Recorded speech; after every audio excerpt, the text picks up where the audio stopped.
Un alucinógeno que además tiene la capacidad de, ¿de qué?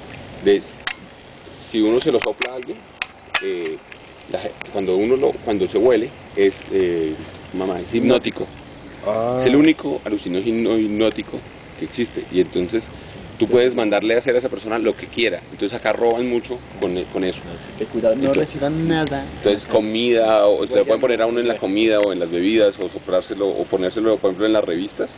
Entonces dicen que y eso, uno termina entregando todo, haciendo lo que ellos quieren. ¿En serio? Sí. Pero ¿cómo es? ¿El fruto lo hacen? Lo rayan y queda rayan. un polvo, como un cacao. Y de hecho, este mismo árbol está en México, allá lo llaman floripondio. Y ya después de haber estudiado cosas, un profesor de historia del arte de la casa de UNAM, llegó y me dijo, de la casa LAM, me dijo que presuntamente esa flor que aparece en Teotihuacán, ¿se acuerdan? En todos los frescos, en los murales, era la flor ritual de los teotihuacanos. Y con eso hacían todos sus actos y todas sus Como el cosas. fruto se parece al cacao, debieron confundir un poco el cacao con eso. Sí.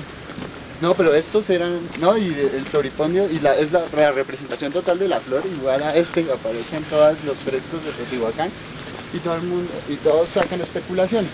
Y Javier, que es investigador de cultura prehispánica, ya después de mirar muchas cosas, llegó a la conclusión que todos los rituales, como no se sabe nada de los teotihuacanos, que es la más antigua de la zona, como ya encontraron eso tumbado de los mismos mexicas, entonces llegan a la conclusión que sí es esa flor y que pensaban que lo dijo en el ejemplo. En mi tierra se utiliza ya hace rato. Hace mucho tiempo.